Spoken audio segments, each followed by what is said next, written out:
Terima kasih atas kesempatan yang diberikan oleh panitia Hari Studi Montfortan untuk bisa berbagi kekayaan spiritualitas kongregasi yang diwariskan oleh Bapak pendiri Santo Montfort, tidak hanya untuk kami para Montfortan, para imam, bruder, frater, dan juga keluarga-keluarga besar Montfortan lainnya, para suster, putri-putri kebijaksanaan, dan juga para bruder Santo Gabriel, tapi juga untuk seluruh anggota gereja, untuk umat Kristiani, karena Santo Montfort dia hadir juga untuk gerejanya. Baik, ketika diminta untuk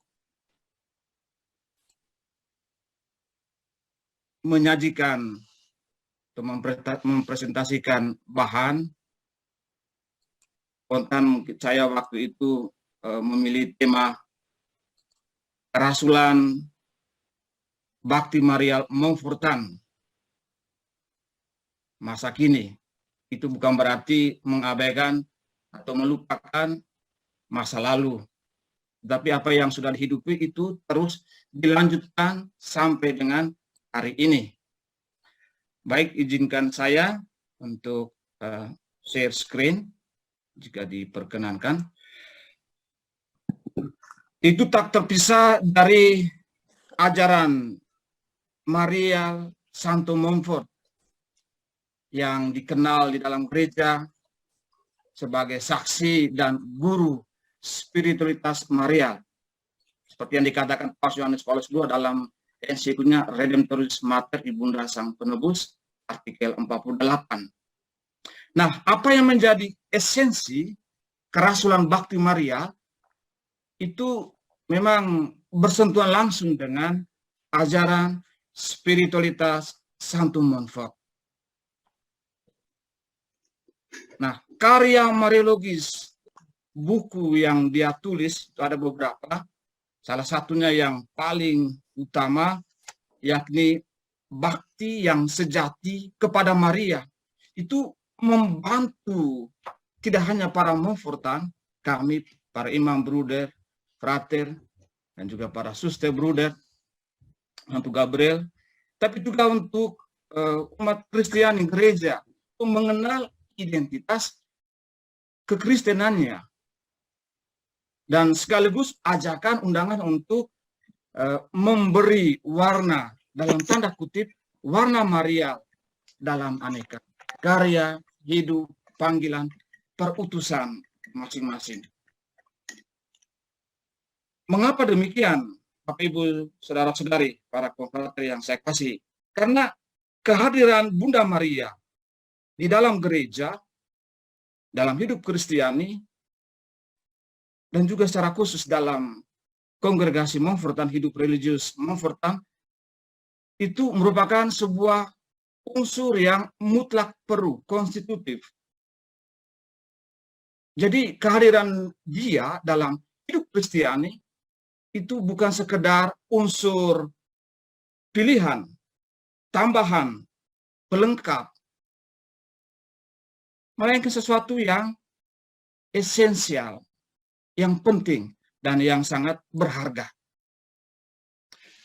Nah, kalau kita melihat atau membaca, barangkali Bapak Ibu, para konfrater, sudah berulang-ulang kali atau beberapa kali membaca karya Maria, Bakti yang Sejati kepada Maria yang ditulis oleh Santo Montfort,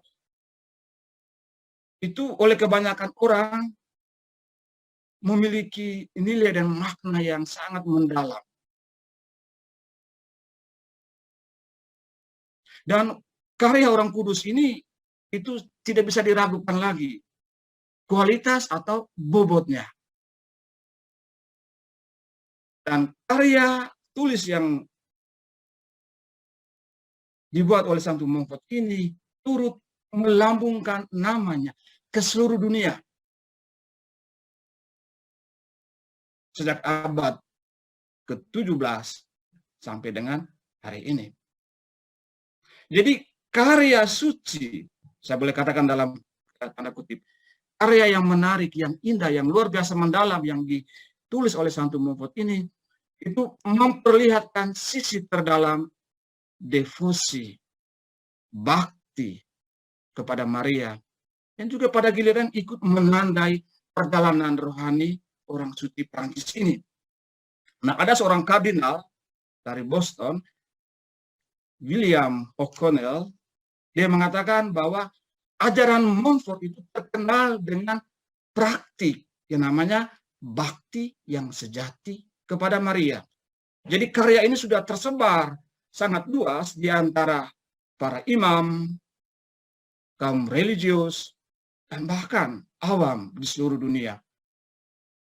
Jadi oleh karena pengaruh Montfort ini luar biasa dengan menulis, menghasilkan sebuah karya mariologis yang sangat indah ini, itu dalam arti tertentu, menurut Kardinal William O'Connell, itu sesuatu yang menguntungkan.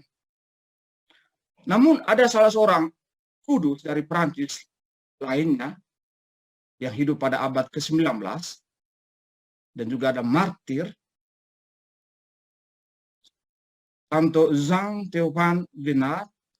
Dia mengatakan dalam tanda kutip pada masanya bahwa ada banyak orang saat ini melihat bahwa bakti yang sejati kepada Maria, karya Montfort, dan devosi yang ia rekomendasikan itu terlalu sedikit diketahui. Bahkan di kalangan para imam. Dan sedikit pula direkomendasikan. Nah, karya Montfort ini itu sesungguhnya sangat direkomendasikan oleh para uskup, oleh para paus, uskup, para teolog, dan juga para penulis spiritual. Mengapa dikatakan demikian? Karena punya kontribusi sumbangan yang sangat besar dalam membimbing jiwa-jiwa manusia. Jadi buku ini adalah boleh dikatakan sebagai sarana yang membantu manusia Kristiani bertumbuh dalam kesuciannya. Dan sebuah karya yang sangat mendalam. Dan itu sangat membantu untuk hidup semua orang Kristen dan juga kaum religius dan juga maupun kaum awam. Nah, ada seorang penulis awam namanya Don Saki yang menulis buku The Women Shall Conquer. Dia mengatakan bahwa bakti Maria yang diajarkan Montfort itu menjadi kunci. Kunci untuk apa? Memahami peran Bunda Maria dalam dunia modern. Dan karya tersohor Santo Montfort ini itu sudah disetujui. Kemudian mendapat apresiasi yang tinggi dari para paus karena memiliki kualitas atau bobot yang sangat mendalam. Misalnya yang pertama dari kita ambil Paus Leo ke-13. Dikatakan bahwa menjelang ajalnya dalam usia 94 tahun, dia membaharui pembaktian dirinya, membaharui penyerahan dirinya kepada Tuhan menurut formula cara Montfort. Lalu memohon Santo Montfort, orang suci ini, untuk menolongnya. Kemudian yang kedua dari Paus Pius ke-10 dengan ensikliknya Ad Diem Illum Letissimum pada tahun 1904 yang merupakan ulang tahun yang ke-50 pendefinisian dogma Maria yang dikandung tanpa noda dosa. Dia mengatakan itu adalah lanjut dari bakti sejati yang ditulis oleh Santo Montfort. Dia mengatakan, saya sungguh-sungguh merekomendasikan bakti sejati kepada perawan terberkati yang ditulis dengan amat mengagumkan oleh Beato de Montfort dan memberikan berkat apostolik kepada semua orang yang membacanya. Kemudian Paus Pius ke-9 dia mengatakan bakti dari Beato de Montfort, bakti dari Santo Montfort kepada Bunda Maria adalah bentuk bakti yang terbaik dan sangat bisa diterima. Lalu Paus Benediktus ke-15, dia mengatakan, bakti sejati yang diajarkan Montfort adalah sebuah buku dengan otoritas dan pengudusan atau penyucian yang tinggi. Kemudian dari Paus Pius ke-11, dia mengatakan bahwa saya telah menghafal isi buku Montfort di luar kepala. Lalu dia mempraktikannya sejak masa mudanya. Lalu dari Paus Pius ke-12, dia mengatakan bahwa kekuatan kata-kata dari hamba Maria, yakni Santo Montfort, itu tidak hanya menyentuh, tapi telah memikat dan mempertobatkan banyak jiwa. Jadi dari Paus ini kita mengenal, kita ketahui bersama, Montfort kemudian dikanonisasi menjadi seorang kudus dalam gereja.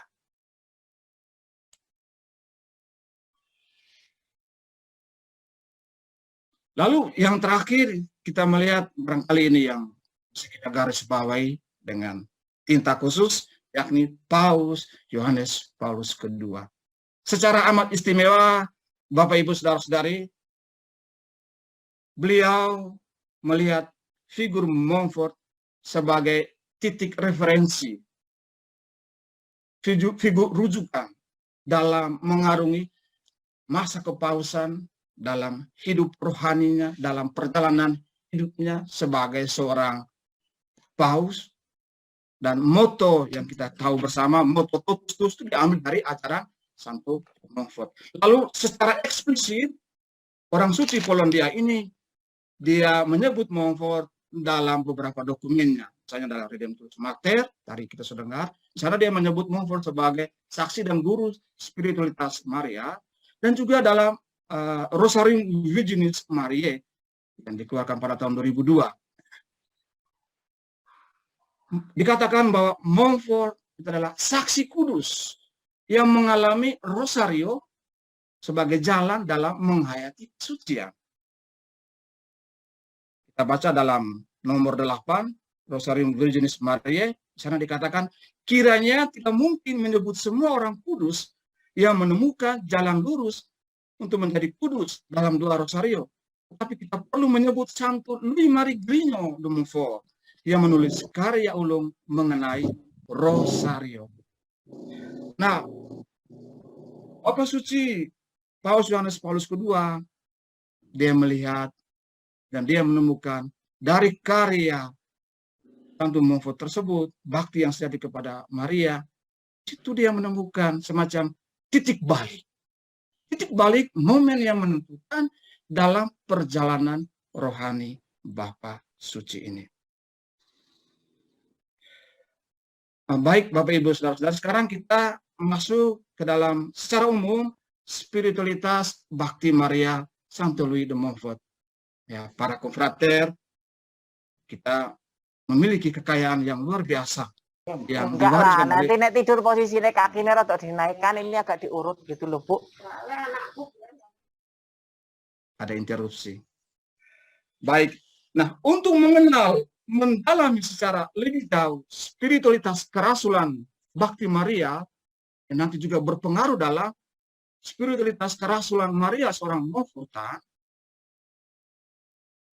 maka saya mengajak untuk melihat secara umum salah satu karya yang sudah kita singgung tadi yang paling terkenal, yakni Bakti yang Sejati kepada Maria. Jadi buku Bakti yang Sejati kepada Maria itu memuat isi utama doktrin Maria atau Mariologi dari Montfort. Dari buku ini kita semua bisa menimba berbagai macam kekayaan, sekaligus menjadi inspirasi apa untuk hidup dan karya kerasulan kita, karya kerasulan seorang Kristiani, karya kerasulan seorang Montfortan, dalam hal apa? Dalam mewartakan Kristus di tengah dunia melalui Maria, sebagaimana yang diusulkan, dianjurkan, diajarkan oleh Santo Montfort. Nah, sedikit tentang informasi. Ya, menurut catatan Pater Alphonse Bossa, seorang Montfortan Prancis, eh, dia mengatakan bahwa buku tersebut, Bakti yang Sejati kepada Maria, itu sudah dicetak banyak kali. Ketika dia menulis sebuah artikel tentang ini, yang terakhir dia katakan sudah lebih dari 400 edisi. Lalu dalam 15 negara bahasa, tapi barangkali sekarang itu sudah lebih dari 30 bahkan 40-an bahasa. Karena beliau juga tidak menghitung yang sesudah masanya, yang sudah diterjemahkan ke dalam bahasa yang lain. Barangkali juga termasuk dalam bahasa Indonesia yang sudah dicetak, diterjemahkan dalam beberapa edisi. Kalau dari terjemahan Monsinyur Ishak Dura itu ada 4 edisi cetakan, dan yang terakhir dari yang diterjemahkan oleh Pater Arnold Soehardi yang terbaru yang kita miliki secara real fisik, mungkin sudah ada juga di tangan Bapak Ibu saudara-saudari. Nah, pertanyaan kita, sejauh mana buku yang menarik ini itu dikenal, disukai, dan diminati juga pada masa ini. Nah, bagaimana juga penyebarannya, pewartaan akan kekayaan yang berharga dari ajaran Maria dalam buku ini di Indonesia dan juga barangkali di tempat-tempat lain di luar Indonesia. Nah, ini merupakan tugas bersama dari kami, para pastor, para bruder frater, dan juga para suster kebijaksanaan untuk apa? Mengajarkan, menyebarkan, tapi juga lebih daripada itu, menghidupinya dalam karya kerasulan, dalam pastoral, dalam pelayanan, dan seterusnya. Kemungkinan bisa beberapa, saya menyebut 2 saja. Barangkali para konfrater memiliki satu dan lain kemungkinan yang bisa diimplementasikan dari spiritualitas Maria yang bisa kita temukan dalam buku Bakti yang Sejati ini. Yang pertama, pada level teoritis, barangkali melalui seminar, melalui katekese Marial, sasarannya untuk kita sendiri, para monfortan, tapi juga umat, kelompok-kelompok kategoria, atau juga kalangan-kalangan religius lainnya. Lalu yang kedua, lebih pada sisi apostolis, kerasulan, jadi pengembangan karya-karya Maria di paroki, juga di rumah-rumah formasi, di pusat-pusat misi, di kelompok-kelompok kategoria, dan lain sebagainya. Nah, saya sangat yakin dan saya melihat bahwa kami para monfortan di Indonesia juga dalam berbagai macam kesempatan juga sudah mencoba dan melaksanakannya itu, menyebarkannya dengan kreativitas, dengan kemampuan, dengan apa yang dimiliki, apa yang ada padanya. Apa yang disebut dengan bakti yang sejati kepada Maria, barangkali kita semua tahu apa itu bakti, ya, tunduk, hormat, berbakti, memberikan sikap bakti, ya, adalah suatu sikap bakti, devosi, penghormatan istimewa yang diarahkan kepada Bunda Maria. Nah, Santo Montfort dia sangat menekankan praktik penghormatan ini dalam hidup setiap orang Kristiani. Dikatakan bahwa sikap bakti kepada Maria itu adalah kewajiban bagi semua mereka yang sadar akan misi Allah yang dipercayakan kepada Maria. Sebagaimana dalam Lukas 1 ayat 26 sampai 38. Maria menerima tanggung jawab yang besar, tanggung jawab yang mulia yang diberikan Allah kepadanya. Sehingga pada ayat 38 dia mengatakan, sesungguhnya aku ini adalah hamba Tuhan, terjadilah padaku menurut perkataanmu. Nah, dalam konteks ini, setiap pewarta Allah, siapapun dia, memiliki tugas pastoral yang sangat mulia, yakni menghantar umat Kristiani sampai pada pengenalan dan penghayatan akan bakti yang sejati kepada Maria. Santo Montfort dalam karyanya ini dia mengatakan dengan sangat jelas bahwa dia tidak mengenal satu bakti atau devosi kepada Perawan Maria yang paling baik selain yang dia uraikan sendiri dalam bukunya itu. Jadi bakti yang ditawarkan oleh Montfort kepada kita orang Kristiani, kepada gereja, adalah sebuah bentuk penghormatan yang diarahkan kepada Maria. Tetapi Bapak Ibu Saudara-saudari, kita tahu bahwa ada yang menuduh, mengatakan bahwa Montfort ini terlalu melebih-lebihkan Bunda Maria. Itu dalam bahasanya orang sini exagerare, terlalu berlebihan, atau kita kenal dalam istilah maksimalisme. Jadi seakan-akan menempatkan Maria itu setara dengan Allah, sejajar dengan Allah. Sehingga apa yang ada pada Kristus, Yesus putranya, juga dilihat dalam diri Maria. Tapi ini memang Montfort hidup pada zaman teologi sebelum Konsili Vatikan kedua. Sehingga sedikit tidak juga konsep tentang siapakah Bunda Maria, peran dan kedudukannya dalam gereja juga ikut memberi warna dalam pemikiran, dalam teologi Montfort. Tapi sebetulnya Bapak Ibu Saudara-saudari, kalau kita melihat dengan baik ajarannya, itu kita tahu justru sangat Kristusentris. Kristus menjadi sentral, Kristus menjadi pusatnya. Karena Maria dalam pandangan Montfort hanyalah jalan, sarana, tujuan dekat kita. Namun tujuan jauh kita bukan di Maria, tapi ada pada Yesus Kristus. Untuk sampai kepada Kristus, saya harus menemukan Maria. Nah, bakti yang diajarkan Montfort adalah model hidup, lifestyle kita, gaya hidup orang Kristiani sebagai sebuah bentuk penghormatan yang dia katakan oleh Montfort lebih memuliakan Allah, lebih menyucikan manusia, dan lebih menguntungkan sesama. Kita baca dalam nomor 118. Jadi Montfort dia menggarisbawahi keyakinan apa yang dia ajarkan ini demikian. Saya telah membaca hampir semua buku tentang bakti kepada perawan-perawan suci. Lompat. Kini saya menyatakan dan menekankan, saya tidak pernah mengenal satupun bakti lain kepada perawan suci yang dapat dibandingkan dengan bakti yang akan saya uraikan. Pendeknya, pada bagian akhir, kita melihat, tak ada bakti yang lebih memuliakan Allah, lebih menyucikan manusia, dan lebih menguntungkan sesama. Jadi sebetulnya pernyataan Montfort ini itu membawa kita untuk masuk ke dalam konteksnya pada waktu itu. Jadi dia mengatakan seperti itu karena merujuk, mengacu pada karya-karya atau buku-buku yang memang diterbitkan pada masa itu, pada zaman Montfort.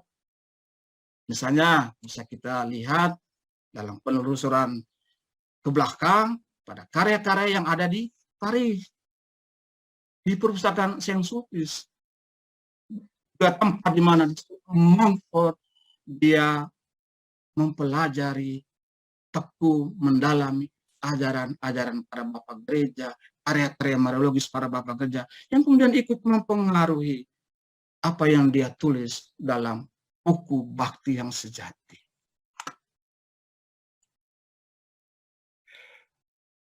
Berbicara tentang bakti yang sejati kepada Maria, Montfort juga mengatakan soal kategori, gradasi, tingkatan bakti kepada Maria. Inti dari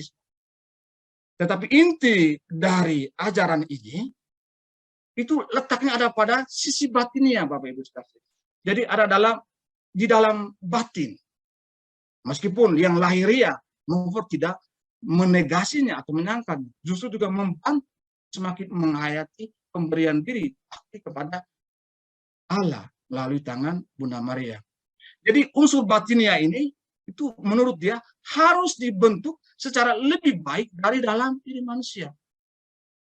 Dan Montfort sadar bahwa tidak semua orang mampu memahami bakti yang demikian. Jadi dia katakan bahwa ada yang hanya sampai pada sisi lahiriah, stop di situ, berhenti. Dan jumlah kelompok ini dikatakannya banyak sekali. Lalu beberapa orang akan maju ke tingkat batiniah. Dan kelompok ini lebih tinggi dari kelompok yang pertama. Tapi mereka hanya naik satu tingkat saja, kata Montfort. Lalu terdapat sekelompok orang yang berhasil sampai ke tingkat yang ketiga.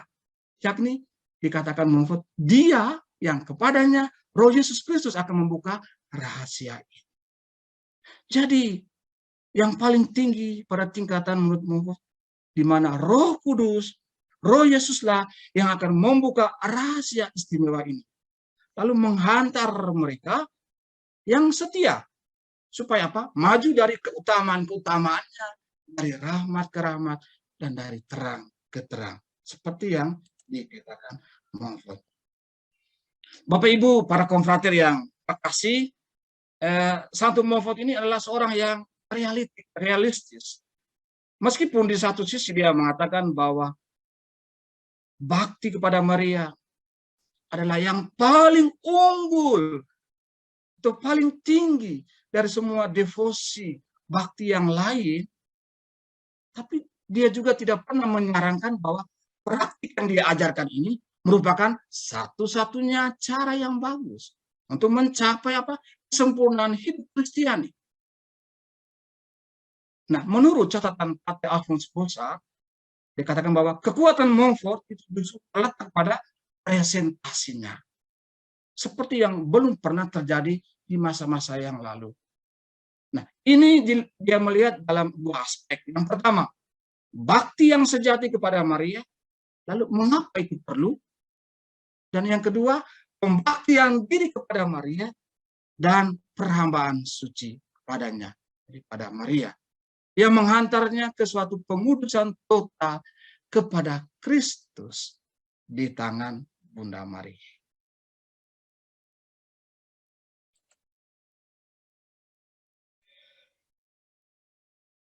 Kalau kita membaca dalam Bakti Sejati nomor 26, di situ kita bisa menemukan semacam sasaran. Sasaran pewartaan Maria Montfort itu kemana? Ke siapa? Secara eksplisit, Montfort menyebut sasaran yang mau dia capai, orang-orang yang dia tuju dari pewartaan ini. Meskipun dalam nomor-nomor yang lain, secara implisit, Montfort menyebut dengan istilah-istilah yang lain, yang juga bisa kita kategorikan sebagai tujuan, sasaran, pewartaan Maria Montfort. Tapi secara eksplisit, bakti Maria Santo Montfort itu dia arahkan untuk kepada kaum sederhana, di nomor 26.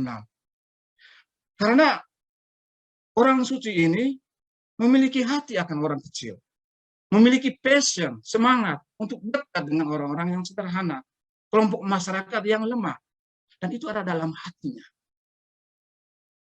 Kita tahu bahwa Montfort memang bukan seorang teolog profesional, tapi dia sungguh teolog dalam tanda kutip yang oleh Bapak Suci Paus Yohanes Paulus II disebut sebagai teolog yang berbobot, teolog yang berkualitas.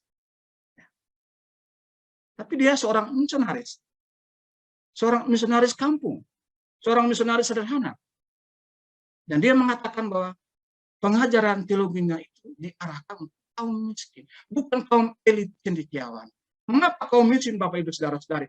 Karena mereka adalah orang-orang yang memiliki hatinya yang terbuka kepada Allah. Maka poin Montfort ada di situ, di garis bawahi. Orang-orang yang hatinya terbuka kepada Allah. Nah, sebagai seorang teolog yang berbobot, yang bermutu, sebagaimana dikatakan Paus Yohanes Paulus II, Montfort mengkhususkan pewartaan ini kepada orang-orang yang sederhana. Nah, ada seorang Karmelit, pater, para konfrater sangat mengenal dengan baik, François Marie Lefebvre, yang juga menulis teologi para kudus. Salah satunya dia menyinggung sangat kuat tentang Santo Montfort. Dia menyebut Montfort itu adalah pujangga, meskipun gereja belum sampai menyatakan secara resmi. Kita berharap suatu ketika Montfort ini menjadi pujangga. Tapi Pater ini mengatakan adalah pujangga kasih Yesus di dalam Maria. Lalu dia melihat bahwa Montfort menjelaskan ajarannya dalam sebuah kedalaman realitas. Dalam Bakti Sejati 65, kita baca di sana Montfort mengatakan, biarkanlah aku sedikit banyak mengambil bagian dalam perasaan-perasaan syukur, penghargaan, hormat, dan kasih-Mu terhadap bundamu yang kudus. Karena dengan begitu aku semakin meniru teladan-Mu dan mengikutimu semakin dekat. Dan demikian, semakin mengasihi dan memuliakan. Sebagai seorang misionaris kampung, misionaris sederhana, Montfort memang sudah digelari sebagai misionaris apostolik. Paus Clemens ke-11 menyebutnya. Dan juga seorang pengkhotbah yang ulung, yang berjalan dari satu tempat ke tempat lain, dikatakan. Dari satu paroki ke paroki yang lain, dari satu kampung ke kampung yang lain, dari satu kota ke kota yang lain, untuk melayani banyak umat. Dan dikatakan bahwa memang karya kerasulan dari Montfort itu sangat mengagumkan. Meskipun Montfort tidak pernah luput dari yang namanya kebencian, penolakan, pengusiran, penghinaan, ejekan, dan seterusnya. Kaum miskin, kaum sederhana adalah para sahabat dan sasaran pewartaan kerasulan Marialnya.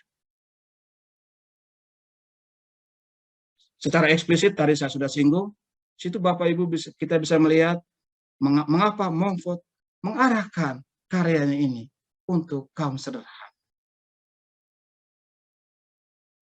Montfort mewartakan Injil Kristus secara otentik. Dia mampu menghantar umat belajar seperti peran Maria. Belajar untuk apa? Seperti Bunda Maria, sebagai seorang pendengar yang baik. Pendengar akan sabda Allah dan sang pemelihara, dan memeliharanya, menyimpannya dalam hati.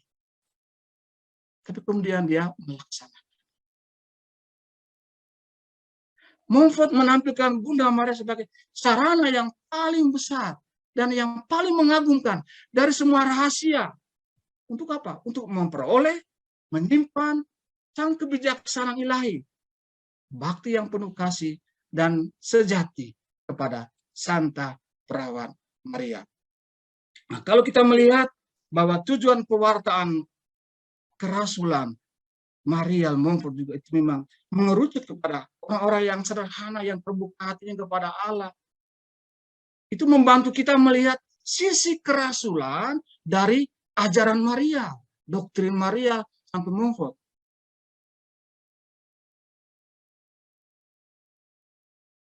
Nah, tujuan umum yang paling otentik dari pengajaran Maria Montfort, ya seperti dikatakan dalam Bakti Sejati nomor 114, membentuk murid-murid sejati Yesus Kristus. Jadi Santo Montfort ini dia mengerucutkan tulisan-tulisan doktrin Marianya supaya apa? Umat Kristiani memahami Bunda Maria pada jantung misteri Kristiani. Apa itu? Inkarnasi. Sang Sabda yang menjadi manusia. Menjadi suatu pengajaran yang memiliki nilai yang sangat mendalam.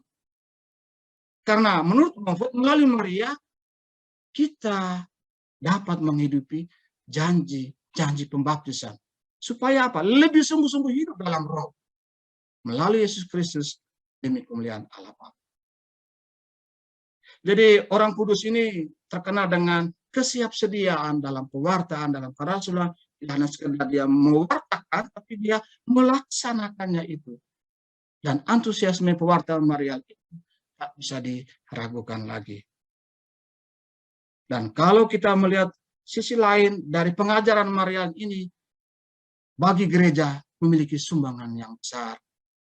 Bahwa dikatakan ajaran pewartaan Maria Montfort tidak hanya dekat, tapi mirip dengan isi ajaran atau doktrin Mariologi Konsili Vatikan II secara eksplisit dalam bab 8, Lumen Gentium. Dan juga cocok dengan anjuran apostolik yang ditulis oleh Paulus ke-6, Marialis Cultus. Menurut Pater Bosar, ajaran Montfort ini tidak hanya berhenti pada aspek doktrin saja, tidak. Tapi punya dimensi apostolis, punya dimensi kerasulan.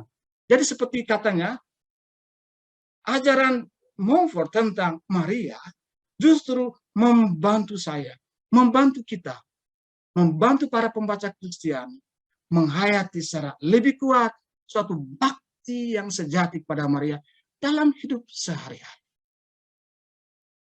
Karena bakti yang diajarkan ini menghantar seseorang untuk semakin mengalami persatuan yang intim dan tetap atau permanen bersama Kristus. Jadi Montfort ini selalu mengajak, meyakinkan umatnya dalam karya kerasulannya supaya siapapun juga dengan rela menghayati. Jadi tanpa paksaan, tidak ada yang memaksa. Montfort tidak memaksa saya, Montfort tidak memaksa kita. Dengan rela untuk menghayati bakti penghormatan pada Maria secara benar dan penuh dengan kelemah lembutan. Tapi menurut Pater Gaffney, sejauh mana bakti Montfort, ajaran Maria Montfort itu membawa orang, membawa umat semakin bersatu dengan Yesus Kristus? Itu pertanyaan dia. Barangkali masing-masing orang merasa apakah memang sungguh membantu saya bakti yang diajarkan Montfort. Jadi selama 16 tahun Montfort mengembangkan spiritualitas Maria yang tidak hanya dengan syarat, tidak hanya dengan penuh nuansa teologis, tapi juga menyesuaikannya dengan situasi tingkatan umat sederhana di Prancis Barat pada waktu ini. Jadi karya misioner Montfort itu ada yang menyebut mengerucut pada misi paroki dan retret. Jadi secara luar biasa dia melaksanakan lebih dari 200 retret dan misi dalam mengembangkan spiritualitas Marianya. Jadi dalam konteks ini menurut Pater Gaffney, pengaruh pokok bakti Maria Montfort punya dampak yang baik dan berguna bagi kebutuhan gereja. Jadi tidak hanya untuk gereja Prancis Barat pada saat itu, tapi juga untuk keuskupan Montfort sendiri, untuk wilayah paroki, dan juga untuk kita pada masa ini. Sehingga pertanyaannya, apakah ini juga bisa menjadi kebutuhan gereja kita di Indonesia? Nah, sekalipun pola kekuatannya tidak menyimpang dari dasar teologis yang ada, Montfort ini ingin melakukan pendekatan yang secara sederhana, bisa menjangkau umat. Sehingga misi yang dibuat satu Montfort adalah misi yang membuat orang mudah mengikutinya dan menikmati buahnya. Karena ini memang tujuannya, harapannya, selaras dengan antusiasmenya dalam mendekatkan Allah pada mereka secara sederhana dan tidak berbelit-belit. Maka sasaran pewartaan seperti dikatakan dalam Bakti Sejati nomor 26 adalah kaum sederhana tadi. Bukan para pemikir, elit cendekiawan, dan seterusnya. Sehingga metode pengajaran yang dilakukan Montfort, pewartaan Marianya pun tepat sasaran dan mudah dipahami mereka. Jadi seperti kata Pater Bosar, Montfort lebih suka menyampaikan pengajaran untuk orang kecil dan sederhana. Pengajaran dengan kategori berpikir yang simpel, mudah diterima, dan mempengaruhi umat. Jadi Montfort ini tidak ingin menjadi seorang teolog, pemikir, seorang yang terpelajar, atau seorang penulis untuk suatu kebutuhan sekolah akademis. Dikatakan bahwa tulisannya dia hampir tidak pernah diterbitkan semasa hidupnya. Dan barangkali tetaplah belum selesai. Apa yang menjadi kerinduan dasar Montfort? Dia ingin selalu dan hanya menjadi seorang misionaris bagi orang-orang kampung. Montfort ini adalah dalam tanda kutip seorang teolog yang berbicara banyak tentang Allah Tritunggal dan Bunda Maria dan relasi di antara mereka. Orang misionaris apostolik yang hebat dan populer. Jadi kehebatannya dalam menuturkan ajaran spiritualitasnya secara sederhana. Mengapa demikian? Tanpa kemudian bisa dilihat bagaimana dalam pewartaannya. Dia selalu memakai kirung, kantik, atau juga nyanyian-nyanyian rakyat, pengajaran mimba, dan elaborasi aneka prosesi yang menghantar umat masuk ke dalam kebenaran iman yang kadang-kadang begitu rumit, begitu kompleks. Dikatakan bahwa dibandingkan dengan karya salah seorang mentor spiritual dari sekolah Sulpician pada masa Montfort, diakon dari Evre, Henri Baudon, tentang perhambaan suci, karya Montfort Bakti Sejati ini itu dan Rahasia Maria adalah ringkasan dari karya utama Montfort Bakti Sejati, itu lebih ringkas dan lebih jelas, dan ternyata juga memiliki basis teologis yang sangat. Bapak Ibu Saudara-saudari, dari ajaran spiritualitas Maria yang Montfort wariskan dengan sangat indah ini, bagaimana kemudian kita para Montfortan membantu kita, membantu juga umat Kristiani untuk mengaktualisasikannya dalam karya perutusannya. Tetap relevan sampai dengan saat ini. Jadi membaca karya mariologis bahwa orang miskin ini, Santo Montfort, misionaris ini, misalnya dari bakti yang sejati kepada Maria, ataupun dari dalam Rahasia Maria, itu adalah aktivitas yang mengundang saya, mengundang kita untuk bersama-sama melihat kesempatan, peluang menghayati hidup dan panggilan tertentu, barangkali dalam cita rasa Montfort. Artinya selalu ada kemungkinan menerjemahkan ajarannya dalam konteks hidup kita zaman ini. Dalam pelayanan kategorial kita, di paroki, para konfratir barangkali menemukan jalan, cara, model yang tepat, di lembaga-lembaga pembinaan, pendampingan, formasi, dalam aneka bentuk pelayanan di tengah-tengah umat. Jadi bagi saya, panggilan mewartakan kerasulan Maria, Montfort, itu undangan bagi siapa saja. Kaum religius, para Montfortan, awam Montfortan, kaum Kristiani, yang merasa tergerak hatinya untuk mendalami, menghayati, menyebarkan, dan menghidupkannya dalam kehidupan kerasulannya. Nah, bulan lalu Romo Dwi mengantar kita untuk melihat bagaimana kerjasama antara seorang Montfortan, para Montfortan dengan kaum awam, dalam rangka untuk juga semakin menyebarkan, karena tema dari tahun kontinental Asia, Oceania adalah Rise and Shine. Bangkitlah dan menjadi teranglah Montfort. Di mana? Di Asia. Artinya juga di Indonesia. Supaya Montfort ini semakin dikenal, semakin diketahui dan diikuti juga bagaimana dalam penghayatan pewartaan Marianya untuk gereja, untuk hidup Kristiani. Dia berhasil dalam karya rasulnya. Dia mampu mengambil hati umatnya dengan bentuk-bentuk pengajaran Marianya yang sederhana. Karya misi paroki, retret, dan lain sebagainya. Karena utamanya kita tahu, para konfrater, Bapak Ibu, pembaruan janji baptis umat. Jadi para Montfortan dari masa ke masa kita yang hidup pada zaman ini, misalnya juga di Indonesia, dan juga di luar negeri, di tempat-tempat lain, kita belajar terus-menerus untuk membahasakan, menerjemahkan karya kerasulan Maria Montfort yang hidup pada masanya, mencoba kita aktualisasikan, implementasikan menurut pola dan gaya kerasulan, kreativitas yang muncul dalam diri kita. Barangkali sudah dilakukan dan memang sedang berjalan pendampingan kelompok-kelompok kategorial umat awam. Kita memiliki kelompok KSM atau TMRSA, kelompok kerabat Santo Montfort, kata Maria Ratu Segala Hati, atau juga para sahabat-sahabat, para sahabat putri-putri kebijaksanaan, atau juga pendamping kaum muda, Montfort Youth, remaja Montfort di Flores, Kalimantan, atau juga misalnya pendampingan orang muda Montfort, OMM, yang dihidupkan oleh Romo Goris di Malang. Barangkali di tempat-tempat lain juga kita bisa menemukan peluang, kesempatan. Atau para konfrater di novisiat, di Ruteng, dalam kerjasama dengan Keuskupan dan umat, membuat program secara permanen untuk mengadakan safari rosario, mewartakan kekayaan spiritualitas kepada umat dan gereja, dan lain sebagainya.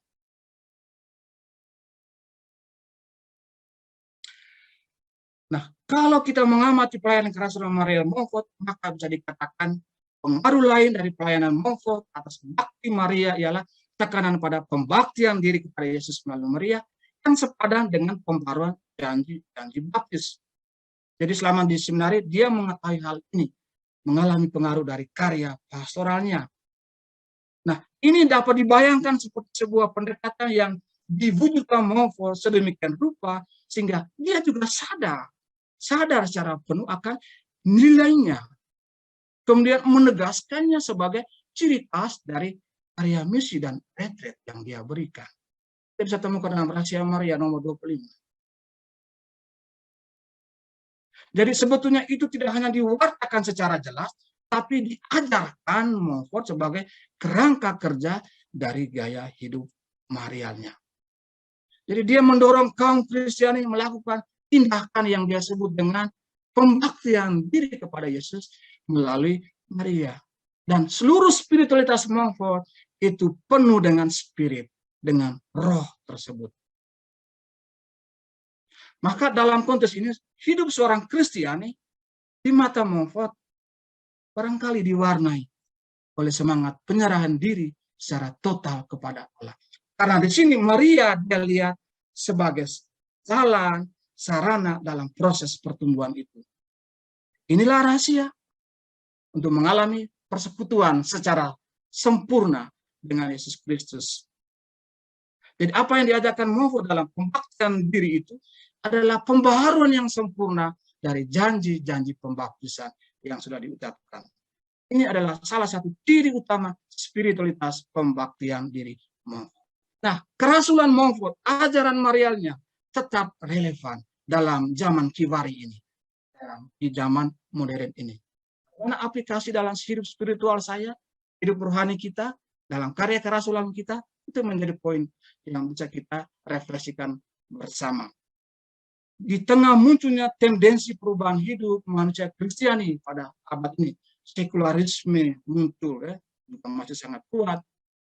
Memang patut diakui, disyukuri bahwa ajaran Maria Montfort tidak pernah ketinggalan kereta. Ajaran Maria tetap memiliki nilai dan arti penting bagi kehidupan kita. Sebab doktrin Maria Montfort, bakti sejati kepada Maria, adalah sebuah panggilan apa? Untuk menghidupi Injil secara tuntas dan konsekuen. Jadi dari ajarannya, orang Kristiani diundang, kita diajak untuk belajar banyak dari Maria. Montfort menyebut 10 keutamaan Maria. Dan yang paling pertama dia sebut, dia garis bawahi, ialah kerendahan hati. Selain ada kasih yang menyala, iman yang hidup, dan seterusnya. Montfort melihat Maria sebagai figur teladan kesucian hidup manusia di zaman ini. Sekalipun dikatakan bahwa dunia sekarang alergi dalam tanda kutip, anti terhadap apa yang disebut dengan kesalian hidup, hidup suci, hidup murni.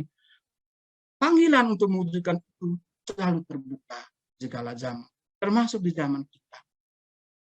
Seorang konfrater kami, Pater Stefano di Fiores, dia mengatakan, walaupun saat ini ada sikap anti alergi terhadap kesucian, dia merujuk dalam Katekismus Gereja Katolik, menyebut dalam beberapa nomor, membantu umat Kristiani belajar memahami, menghayati kekudusan yang dimaksud. Dan Maria adalah soko gurunya, modelnya, teladannya, polanya, sebagaimana yang diajarkan oleh gereja dalam Lumen Gentium 53, 63, 64, Redemptoris Mater nomor 44, dan seterusnya. Panggilan Montfortan justru berada juga dalam wilayah dalam konteks ini, para konfrater, Bapak Ibu Saudara-saudara yang terkasih.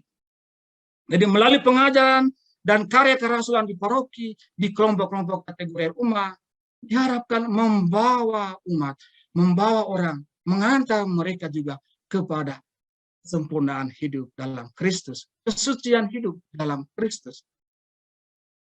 Karena Maria menjadi tuta santa, panagia, Gereja Timur mengatakan panagia, yang sudah sejak awal suci, seluruhnya kudus, suci. Dia menjadi model untuk hidup Kristiani.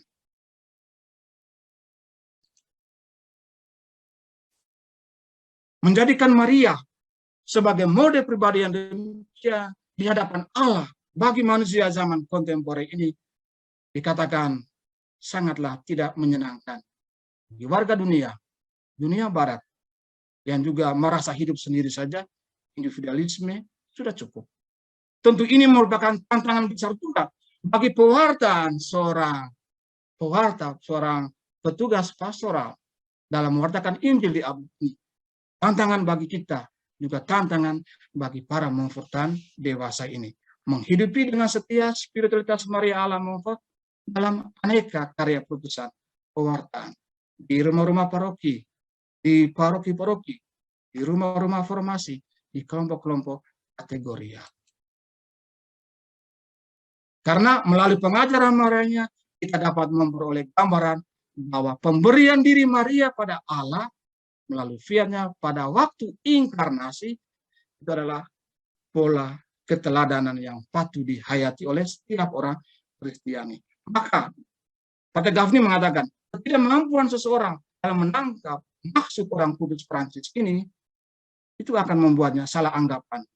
Dan pada giliran itu akan menyebabkannya sulit memandang Bunda Maria sebagai teladan unggul, seperti yang digarisbawahi oleh gereja, diimani oleh gereja.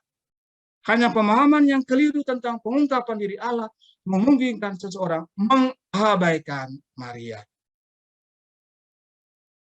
Apakah kita semua siap menjadi pewarta Maria yang handal seperti Montfort dalam aneka karya kerasulannya? Ketika kita melihat Montfort, ketika orang melihat Montfort, barangkali muncul dalam pikirannya, Montfort ini adalah seorang yang kaku, tapi prinsipil, tegas, seorang yang sederhana, seniman, kreatif, misionaris kampung, pengkhotbah ulung, pendoa, mistikus dalam tanda kutip, punya bakti devosi yang mendalam dan mesra pada Bunda Maria. Nah, pengalaman dia akan Allah dalam relasinya juga dengan Bundanya Maria, menghasilkan berbagai macam karya tulis dan juga karya pastoral yang menarik, mendalam, dan berbobot. Karya-karya Maria Montfort bukan sekedar sebuah uraian sistematis, teoritis, yang lahir dari sebuah produk pemikiran dan refleksi pribadinya yang mendalam, tapi dihidupinya, dihayatinya dalam keseluruhan karya kerasulan putusannya, sebagai seorang imam, sebagai seorang misionaris yang berbobot. Montfort telah berhasil memenangkan banyak jiwa Kristiani dalam menghidupi panggilan mereka dengan belajar secara setia sebagai seorang hamba Maria yang taat kepada Allah. Maka warisan spiritualitas Maria Montfort yang bagi saya itu sangat berharga, dan juga bagi kita para konfrater sangat berharga, menjadi undangan yang sangat baik untuk kita semua. Untuk senantiasa mewartakan dan mendebarkan semangat spiritualitas Maria yang diajarkan, dia wariskan di dalam gereja. Semoga dua Bunda Maria dan Santo Montfort menyertai karya kerasulan kita. Amin. Kebangkitan yang mulia oleh Kristus pengantara kami. Amin. Dalam nama Bapa dan Putra dan Roh Kudus. Amin. Baik, terima kasih banyak kepada Romo Fidel yang telah memaparkan kepada kita bahan tentang kerasulan Bakti Maria Montfortan. Semoga kita bisa mendengarkannya dari awal sampai akhir tadi dan bisa berdiskusi. Tadi saya sudah menyampaikan kalau ada pertanyaan-pertanyaan boleh ditulis juga di chat. Kalau memang canggung untuk menyampaikannya secara langsung nanti.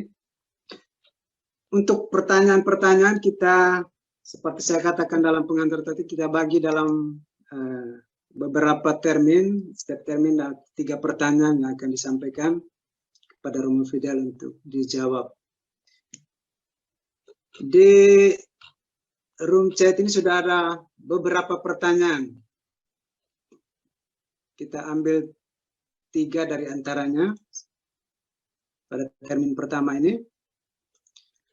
Yang pertama dari Ibu Ling Wiryadi, PMRSH Bandung. Menjelang Pentakosta, para rasul berdoa bersama Bunda Maria memohon Roh Kudus. Artinya sebagai umat yang rindu untuk semakin bersatu dengan Yesus, kita perlu berdevosi kepada Bunda Maria, bukan hanya mengandalkan Roh Kudus. Jadi artinya perlu lebih mendalami spiritualitas Maria dibandingkan spiritualitas Roh Kudus. Itu pertanyaannya, Romo Fidel. Yang pertama. Lalu yang kedua, dari siapa nih?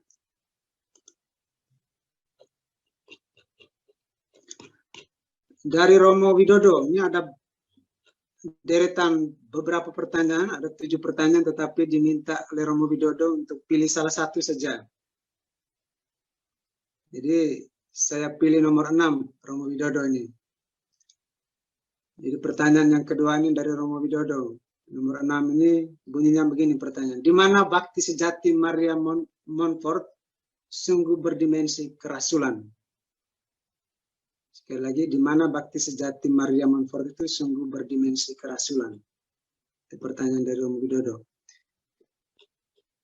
Lalu pertanyaan yang ketiga dari Pak Antonius Saidi. Pertanyaannya, apakah masih ada rahasia besar yang belum dibukakan tentang relasi spiritual Santo Montfort dengan Bunda Maria yang boleh kaum awam ketahui? Sehingga Santo Montfort bisa menulis dan melukiskan begitu mendalam dan mulia bakti sejati Maria itu. Apakah masih ada rahasia besar yang belum dibukakan tentang relasi spiritual Santo Montfort dengan Bunda Maria yang boleh diketahui? Baik, itu 3 pertanyaan pertama pada termin pertama ini. Silakan Romo Fidel.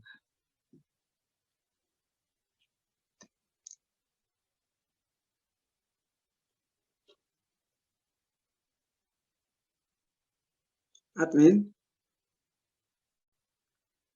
mikrofonnya Romo Fidel mohon dihidupkan ya. Host. Sudah, Romo. Silakan Romo Fidel.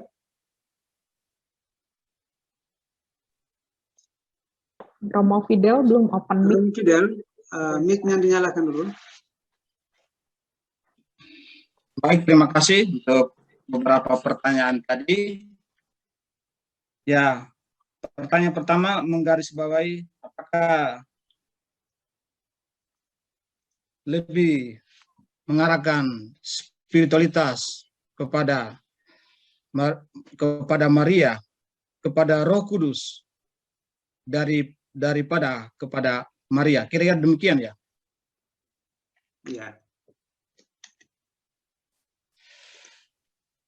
Ya, sebenarnya antara Maria dan Roh Kudus itu tak terpisah. Kalau ingat Lukas bab 1 ayat 26 sampai 38. Di situ kita bisa melihat relasi hubungan Maria dengan Roh Kudus. Meskipun juga dalam misalnya Kisah Rasul bab 1 ayat 14. Roh Kudus turun atas para rasul dan seterusnya. Mereka berdoa berkumpul bersama dengan Bunda Maria. Jadi sebenarnya tidak bisa dipisahkan. Jadi spiritualitas kita kepada Bunda Maria, devosi, penghormatan pada Bunda Maria, itu juga dalam rangka memuji dan memuliakan Allah. Dan Roh Kudus adalah Allah. Satu dari bagian integral dari komunitas Allah Tritunggal. Montfort menjelaskan panjang lebar relasi yang unik, relasi yang mendalam antara Allah Tritunggal dan Maria. Jadi sebenarnya kehadiran Bunda Maria itu bukan merupakan pusatnya. Dia hanya menjadi jalannya. Dia hanya menjadi sarananya untuk semakin bersatu, bersekutu dengan Allah. Dengan Allah Bapa, dengan Allah Putra, dan juga dengan Allah Roh Kudus. Nah, saya hanya menjawabnya seperti itu. Kemudian, dari pertanyaan Romo Widodo, di mana bakti sejati Montfort berdimensi kerasulan? Ya,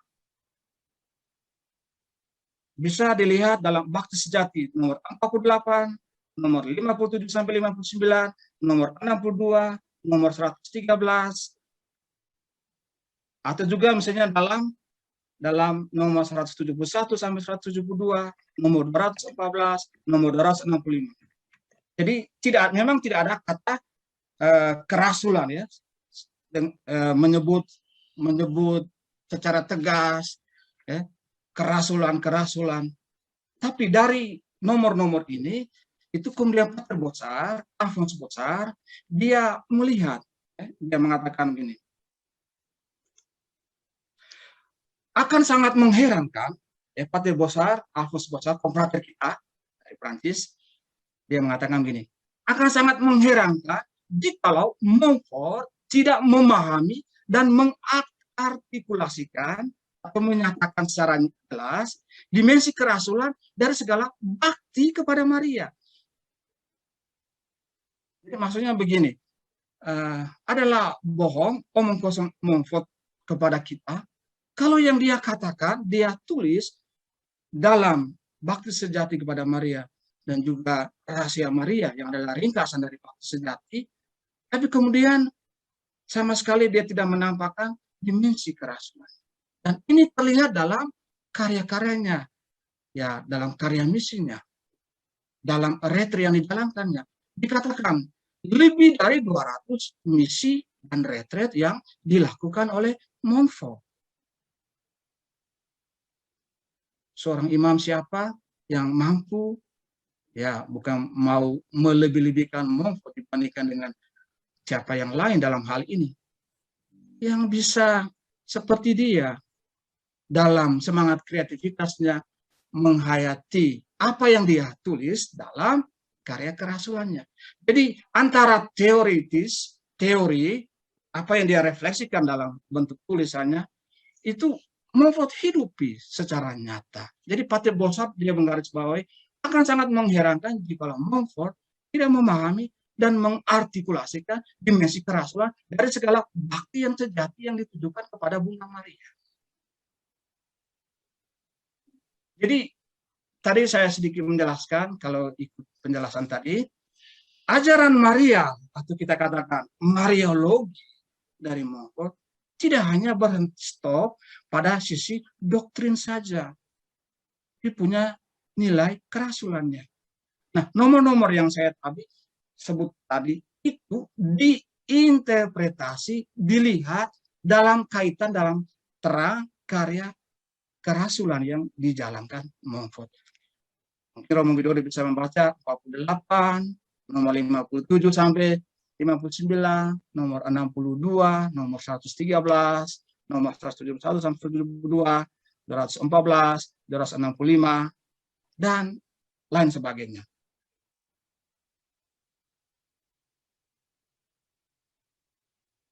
Sehingga saya masih lanjutkan pertanyaan Romo Widodo tadi. Jadi apa yang diajarkan Montfort itu justru kemudian membantu dia untuk membawa umat semakin lebih intens, semakin lebih kuat berbakti kepada Maria dalam praksis hidup sehari-hari. Misalnya pembaharuan janji baptis, itu dimensi apostolis yang juga tidak bisa lepas dari ciri Maria yang diajarkan oleh Santo Montfort. Sampai sejauh ini saya menjawab itu dulu.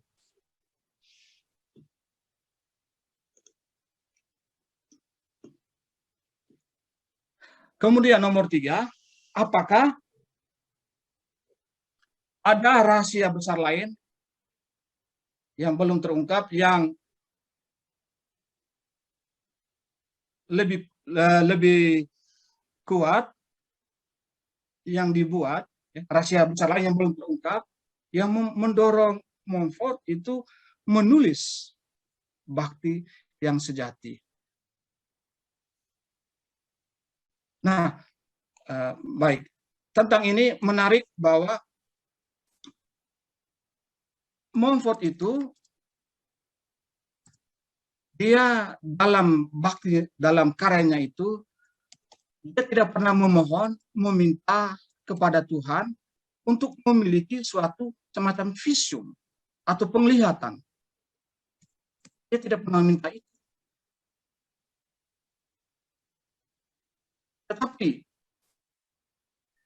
yang dirindukan Montfort ialah iman. Iman akan Allah. Cukup dengan iman saja. Seperti Abraham. Dia harus keluar dari tanahnya menuju ke tanah terjanji. Tidak tahu harus kemana. Seperti orang-orang Ukraina. Orang-orang Ukraina tidak tahu harus kemana melindungkan dirinya. Berlindung di tengah bombardir, serangan bertubi-tubi dari tentara Rusia sampai hari ini. Mengerikan. Tapi berjalan saja, mereka pergi aja. Kemana bisa bersembunyi, berlindung, pergi. Nah, apa yang ada dalam diri orang-orang seperti ini, itu saya refleksikan, ya mungkin berada dalam ketakutan, kebingungan. Tapi dalam dirinya juga ada harapan bahwa saya bisa selamat.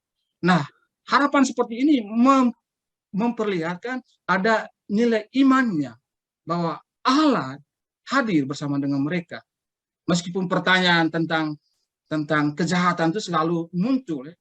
Kalau Allah ada, mengapa ada kejahatan? Mengapa ada perang Rusia, Ukraina? Ya tidak. Seperti yang dikatakan Leibniz, Wilhelm Gottlieb Leibniz, filsuf dari Jerman, mempertanyakan pertanyaan teodicea tentang di mana Allah. Maria, dia memiliki iman yang besar. Nah, Montfort dalam tulisannya, dia tidak rindu untuk melihat vision. Saya kembali. Tidak merindukan sebuah penglihatan yang luar biasa. Tapi cukup dengan iman. Paus Yohanes Paulus II juga menggarisbawahi apa yang dikatakan Montfort dalam bakti sejati itu. Itu seperti pengalaman Santo Yohanes dari salib. Mirip dengan pengalaman Santo Yohanes dari salib. Jadi soal rahasia besar apa yang ingin diketahui, palingnya saya mengatakan rahasia besar ya, untuk semakin sempurna dalam arti tanda kutip spiritual, semakin utuh, bersatu dengan Allah, dan Maria menjadi jalannya, sarananya yang Montfort tawarkan. Makanya dia mengatakan, kalau bakti yang Anda lakukan kepada Maria menjauhkan kita dari Kristus, itu adalah sebuah tipuan setan, tipuan setan belaka, dan itu harus dibuang. Tapi kalau itu memang menghantar saya semakin bersatu dengan Allah, itu yang Montfort ajarkan, wartakan. Karena tujuan utamanya ialah kita umat Kristiani semakin erat bersatu dengan Bunda Maria, dengan Allah. Maria menghantar kita, membimbing kita kepada persatuan yang sempurna itu. Dalam Yohanes bab 19 ayat 26 sampai 27, di situ kita melihat dimensi keibuan Bunda Maria. Yesus mempercayakan ibunya kepada putra murid yang dikasih adalah Yohanes. Ibu, inilah anakmu. Anak, inilah ibu. Dan sejak saat itu, murid itu menerima Maria di dalam rumahnya. Dalam hatinya. Dia mewakili saya, mewakilimu, mewakili kita dalam memandang Maria sebagai ibu rohani. Sebagaimana yang digarisbawahi oleh Paulus ke-6 dalam Marialis Cultus nomor 21. Menyebut Maria sebagai guru spiritualitas Kristiani. Maestra di vita spirituale. Jadi Montfort dia tidak mementingkan soal visun rahasia yang dia tidak dalam doanya Montfort tidak memohon. Dia justru meminta iman, seperti iman Abraham. Dan Maria adalah seorang yang maju dalam perjalanan imannya menuju Allah. Saya bisa menjawabnya seperti ini. Baik, terima kasih Romo Fidel. Tadi saya lihat Romo Widodo ini raise hand ya, angkat tangan. Romo Widodo, mungkin ada yang mau disampaikan? Ya. Persilakan. Terima kasih Romo Fidel. Sekarang saya tunjukkan wajah saya. Dari Pasuruan ini Bapak-bapak, Ibu-ibu. Jadi Montfort ya memang berkarya, Montfort juga berpastoral, Montfort menggendong orang sakit, mengetuk pintu untuk mencari makan, untuk cari penginapan di sebuah biara dan sebagainya. Itu pastoral juga ya. Tetapi dari segi apa yang Montfort lakukan, maksud saya macam gitu itu, minta penjelasan di mana sebenarnya dimensi bakti sejati Maria itu punya dimensi yang, atau bakti Maria itu punya dimensi pastoral juga seperti yang dilakukan oleh Montfort seperti itu. Karena ketika Montfort menggendong orang sakit itu yang diungkapkan adalah ngetok pintu, buka pintu bagi Yesus Kristus gitu ya. Bukan buka pintu bagi Maria atau apa begitu. Demikian Romo Fidel, barangkali ada pencerahan. Baik Romo Widodo, ya. Jadi memang yang saya sebut itu yang umum saja.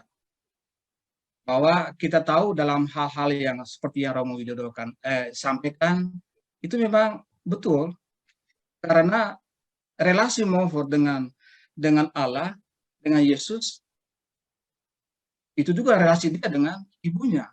Karena Yesus dan ibunya tak terpisah, sehingga adalah bohong kalau Montfort relasi mesra dengan Maria, tapi dia mengabaikan Kristus. Tidak. Seperti Romo Widodo jelaskan itu betul sekali dalam pelayanan pastoral, menggendong orang sakit. Tadi dalam PowerPoint itu ada gambar Montfort, dia menggendong seorang yang memang sudah tidak ada harapan, orang sakit, orang miskin. Bukalah pintu bagi Yesus Kristus. Itu berarti juga karena di dalam diri Kristus Maria hadir. Di dalam Maria Kristus hadir. Jadi relasi ini tak terpisahkan.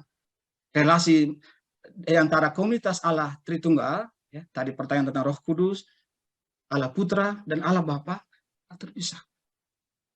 Jadi barangkali mungkin kadang-kadang kita ingin yang jelasnya bagaimana, yang realnya bagaimana, persisnya seperti apa. Seperti itu. Saya hanya bisa menambahkan seperti ini, Romo Widodo. Terima kasih Romo Widodo sudah ikut mencerahkan. Baik, terima kasih Romo Fidel dan Romo Widodo. Kita beralih ke term yang berikut. Di sini masih ada dua pertanyaan dari Pak Ignas Roy di Lawang, Malang.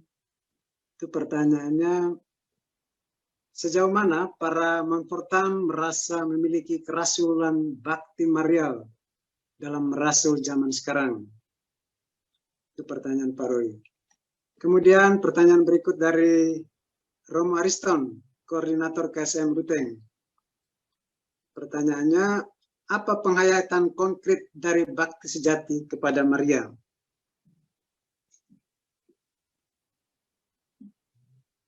Kemudian mungkin masih ada dari antara kita, saudara-saudari, satu lagi pertanyaan untuk term yang kedua ini. Bu Maria tuh. Bu Maria itu mau Ibu Maria. Silakan Bu Maria. Ya. Terima kasih. Romo, saya itu kadang konflik di dalam hati saya. Sebelum saya mengikuti Totus Tuus, saya itu tidak sedekat dengan Maria seperti yang seharusnya orang Katolik mempunyai hubungan erat dengan Maria. Sekarang setelah saya mengenal Totus Tuus, saya berusaha untuk juga lebih dekat dengan Maria. Tapi kadang itu konflik, misalnya saja untuk berdoa. Di dalam Roma 8 ayat 26 dikatakan, demikianlah Roh menolong kita dalam kelemahan kita. Sebab kita tidak tahu apa yang seharusnya kita doakan, tetapi Roh sendiri yang bersyafaat demi kita dengan keluhan-keluhan yang tidak dapat diungkapkan dengan kata-kata. Saat saya mengikuti Totus Tuus, saya juga dibelajarin bahwa kalau kita berdoa, Bunda Maria, kita minta tolong Bunda Maria untuk menyempurnakan doa-doa kita. Nah, ini yang menyebabkan saya konflik. Saat itu saya senang sekali dengan perumpamaan di mana seorang petani mau menengok raja dan membawa buah apelnya, di mana di depan istana seorang wanita mensortir buah-buah apel yang jelek, dibuang, diusap, dibersihkan untuk dibawa oleh petani menuju ke raja. Contoh ini sangat melekat di hati saya, tapi konflik yang saya rasakan saat kalau saya berdoa, kalau saya mengatakan, Bunda Maria, tolong saya sempurnakan doa-doa saya merasa, lah yang berdoa untuk saya pun itu yang saya tidak ucapkan, yang mendoakan saya kan Roh Kudus, jadi sudah sempurna mestinya. Mengapa saya harus minta tolong kepada Bunda Maria untuk disempurnakan lagi? Karena semuanya sebetulnya sudah sempurna. Itu yang kadang terjadi di konflik di dalam diri saya, Romo.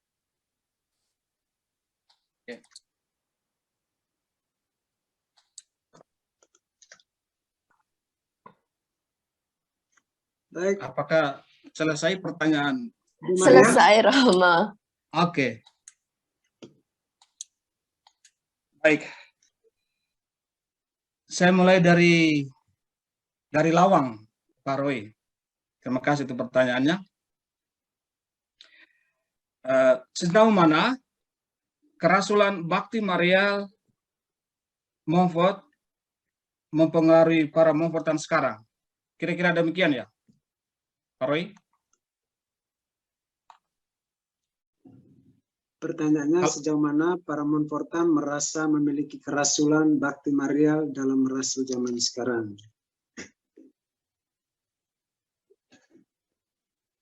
Silakan, Romo Fidel. Ya, baik.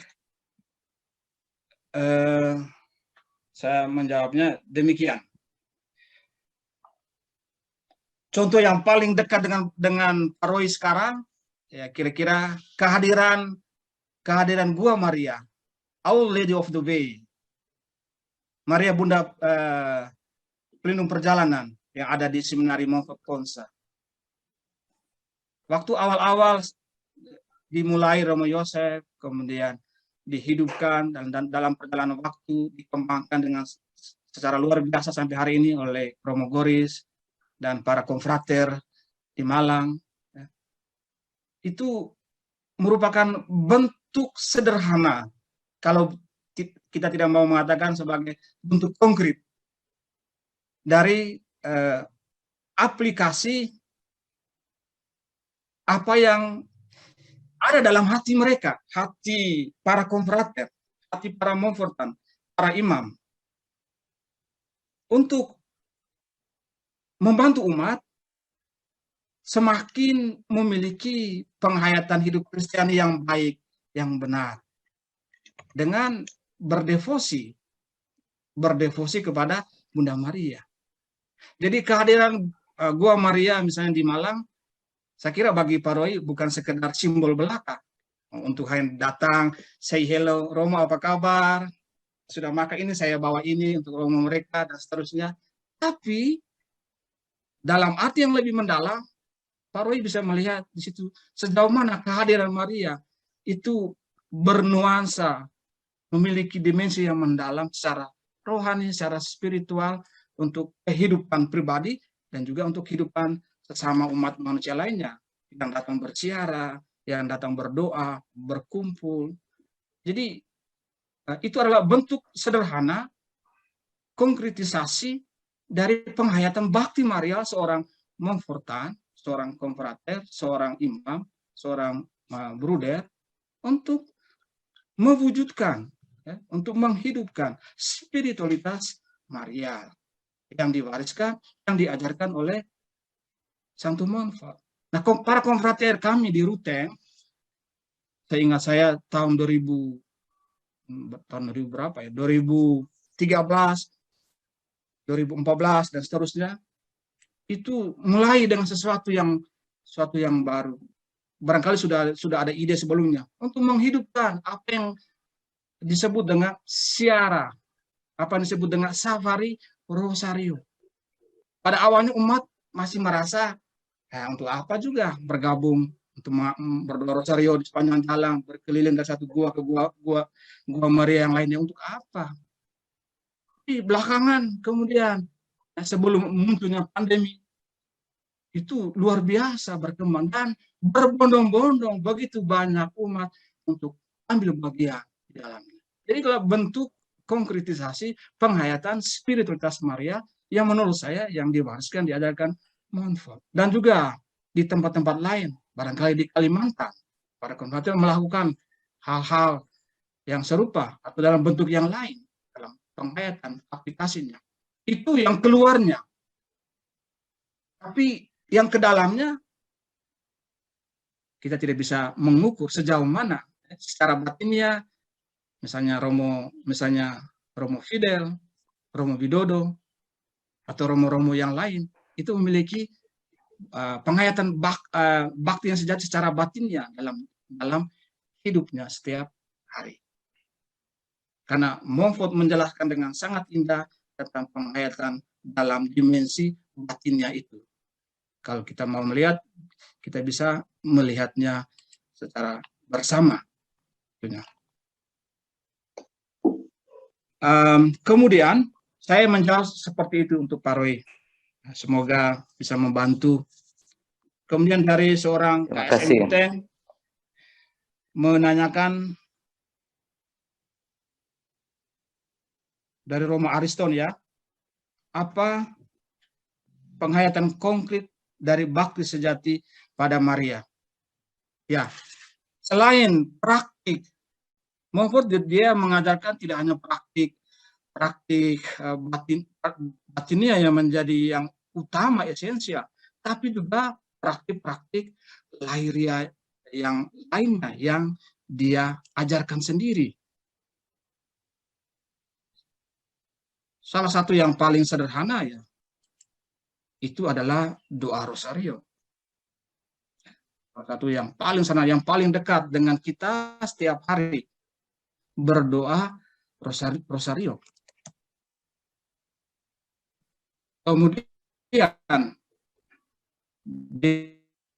menyebut secara eksplisit, kita bisa melihat praktik lahiria yang diajarkan oleh Montfort dalam bakti sejati. Yang pertama, dalam bakti sejati 61, memberikan diri kepada Yesus Kristus pada suatu hari yang istimewa melalui tangan Maria, di mana kita menjadikan dia menjadikan diri kita hamba Maria dan menerima komuni untuk tujuan itu pada hari itu. Hari itu Montfort katakan diisi dengan doa. Pembaktian diri ini diperbaharui sekurang-kurangnya sekali dalam setahun pada tanggal yang sama. Nanti tanggal 25 Maret pada saat peristiwa kabar gembira, membaharui janji-janji ya, pembaktian diri kita. Praktik yang kedua, nomor 62, memberikan setiap tahun pada tanggal yang sama sebuah upeti atau persembahan kecil kepada Bunda Maria sebagai tanda perhambaan dan ketergantungan kita kepadanya. Mongko mengatakan ini seperti yang dilakukan oleh para hamba kepada Tuhan mereka. Nah, upeti yang dimasukkan mongko ini bisa dalam arti bentuk mati raga atau sedekah, ya, atau siara atau doa. Itu yang secara ringkas nomor 62. Dalam nomor 63, bakti sejati. Di sana dikatakan adalah merayakan setiap tahun dengan sebuah bakti yang khusus. Hari Raya Maria diberi kabar gembira oleh malaikat Tuhan. Ini adalah pesta utama kita. Pesta kongregasi ini yang ditetapkan untuk apa? Mongko mengatakan untuk menghormati dan meniru ketergantungan yang dilakukan oleh sang kebijaksanaan, sang sabda kekal pada hari ini. Pada hari itu 25 Maret. Karena kasihnya kepada kita. Atau nomor 64, praktik lahiria. Mengucapkan setiap hari tanpa merasa berdosa jika kamu melewatkannya. Doa mahkota kecil Bunda Maria di novisiat secara intensif. Doa ini dilakukan di skolastik, seminari tinggi, di dalam komunitas, di paroki, di komunitas-komunitas, di rumah-rumah biara kita melakukannya. Atau juga sekarang umat awam, KSM, PMRSA juga mendoakannya pada pertemuan khusus, bina awal, bina lanjut. Atau juga ketika saya mengucapkan aku mengagungkan Tuhan, hatiku bersukaria karena Allah juru selamatku dalam Magnificat. Lukas bab 1 ayat 46 sampai 55, 56. Misalnya ya. Lalu yang kelima, monggo menulis mengenakan rantai kecil yang diberkati di leher, di lengan, di kaki atau di pinggang. Dia mengatakan seperti itu. Nah, apa yang ungkapkan secara lahiria ini, itu adalah eksternalisasi pengungkapan apa yang ada dalam bakti. Jadi tidak bisa dipisahkan, meskipun Mompot menekankan sisi batinia sebagai yang esensial dalam praktik bakti yang sejati kepada Maria. Itu yang bisa saya jawab. Kemudian pertanyaan dari Ibu Maria ya. Terima kasih Ibu untuk pertanyaannya. Soal konflik Ibu. Nggak usah doa, nanti kan Roh Kudus yang berdoa untuk kita. Ya tidak, kira-kira seperti itu. Bagian yang menjadi kunci dari ayat 26 sampai 27 adalah Roh membantu saya. Saya ganti kata kita dengan saya. Tertulis Roh membantu kita ya. Roh membantumu. Roh membantu kita dalam kelemahan kita. Ini berlawanan misalnya dibandingkan dengan banyak ajaran yang menonjolkan manusia cukup. Kekuatan manusia sudah cukup. Jadi menggarisbawahi kekuatan manusia.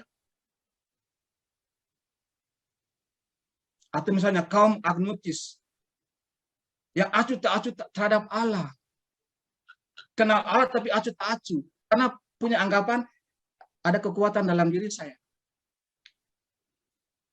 Nah, Allah justru mengajarkan bahwa kita itu sebenarnya lemah. Saya ini lemah. Kita semua lemah. Ibu lemah, saya lemah. Kita semua lemah. Sebagai manusia, rapuh.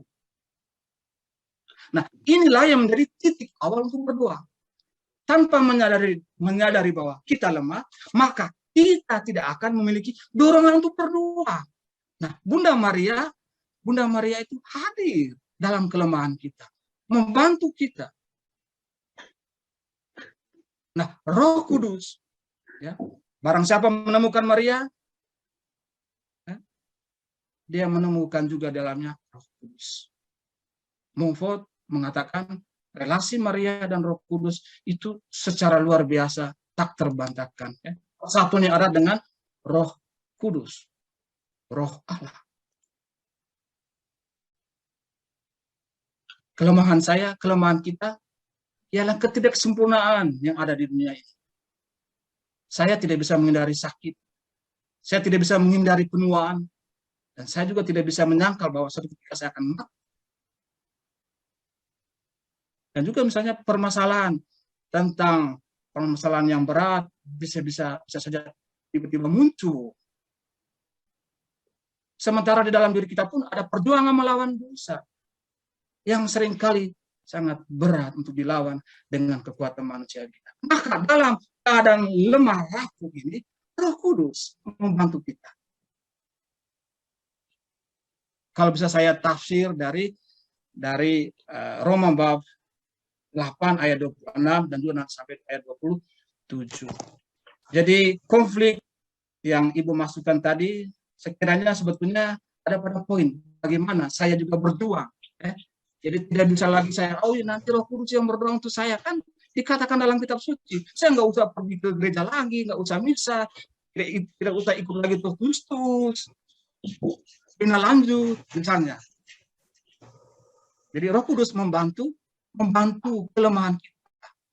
Itu poinnya. Oh iya Romo, maksud saya bukan saya terus tidak berdoa, bukan, tetapi maksudnya, kalau saya ya. Ya, kalau saya berdoa, terakhirnya itu terus kalau saya mau bilang begini, Roh Kudus bantu. Iya, terus. Dilanjutkan Ibu, singkat saja ya. Roh Kudus, Roh Kudus bantu saya, bantulah saya dalam berdoa ini, sempurnakan. Terus saya kalau sekali lagi ngomong Bunda Maria sempurnakanlah doa-doa saya, itu yang menjadi konflik saya. Kalau saat saya berdoa, saya mohonnya kepada Roh Kudus untuk menyempurnakan doa saya, atau kepada Maria, itu yang saya jadi konflik. Sebab kalau saya sudah bilang Roh Kudus bantu saya berdoa, terus saya minta disempurnakan oleh Bunda Maria, itu yang saya konflikkan, karena Roh Kudus sudah membantu saya untuk mendoakan, kan doanya sudah menjadi sempurna, mengapa saya minta tolong untuk disempurnakan sekali lagi oleh Bunda Maria? Oke, baik, saya dapat poinnya. Kalau melihat apa yang Montfort wartakan dalam karya Mariologis, dalam buku Bakti Sejati, Rahasia Maria, dan juga dalam Rahasia Rosario,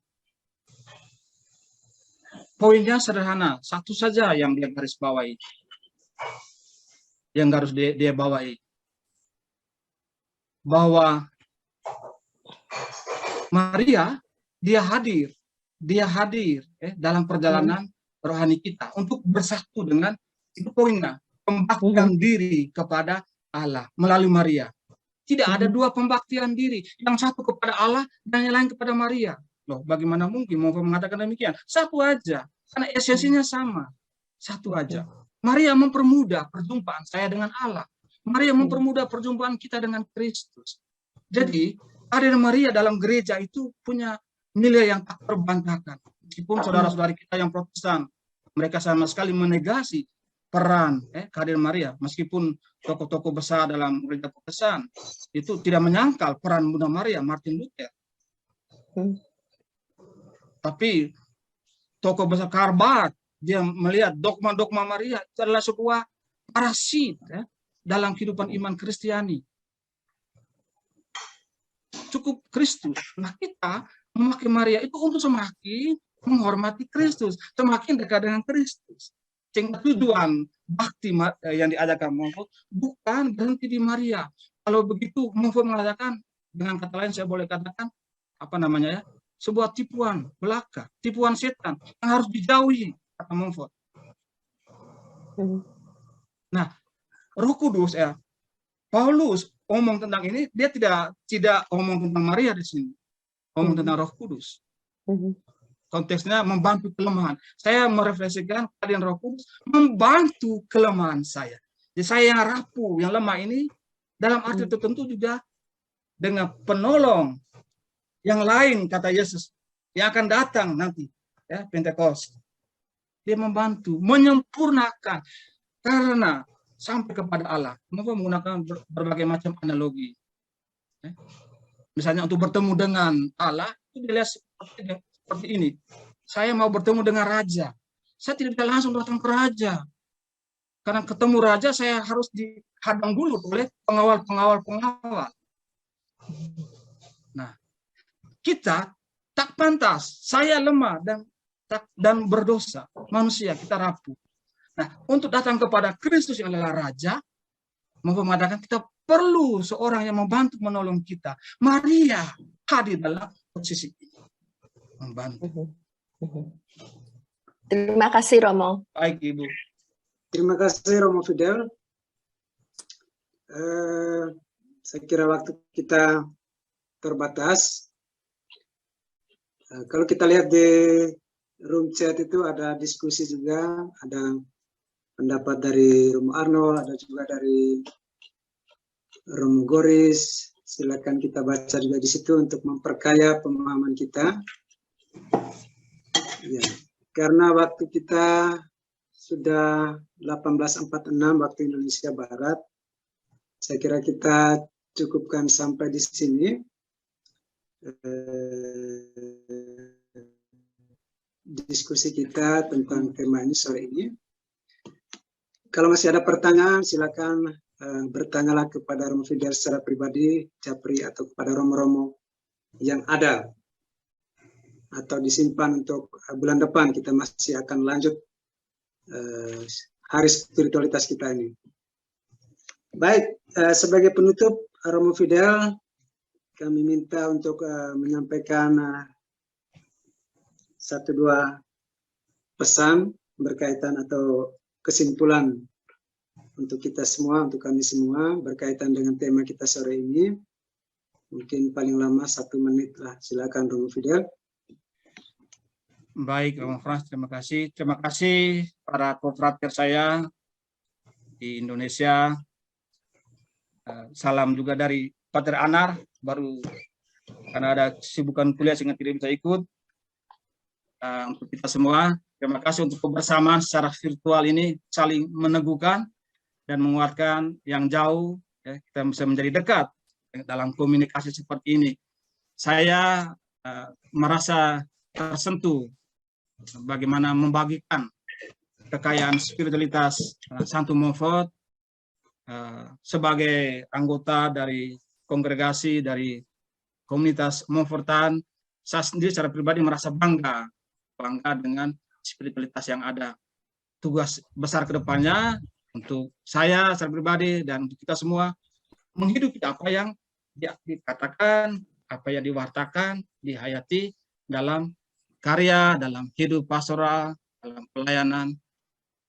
Dan semoga karena materi yang saya siapkan mungkin belum begitu sempurna apa adanya, yang saya bagikan semoga bisa membantu, ya, karena saya menulis ini juga bukan sesuatu murni dari pikiran saya, karena juga ada orang-orang terdahulu, para confrater atau juga yang lain yang sudah lebih dahulu mengenal, menghayati, membaca, memahami karya-karya Santo Montfort di bidang Mariologi, dalam doktrin Maria yang dia tulis, yang dia wariskan. Itu sebuah kekayaan yang luar biasa. Salam sehat untuk kita semua. Sekian dan terima kasih. Terima kasih. Terima kasih sebesar-besarnya untuk Romo Fidel yang telah menjadi pembicara untuk kita sore hari ini. Ada banyak hal yang telah disampaikan untuk kita. Semoga kita bisa memahaminya dan membantu kita untuk juga menghayati pembaktian diri kita dan bisa menerjemahkan itu dalam kerasulan kita masing-masing. Baik, sekali lagi terima kasih untuk Romo Fidel dan untuk kita semua saudara-saudari dimanapun kita berada pada sore hari ini. Saya kembalikan ke MC kita sore hari ini.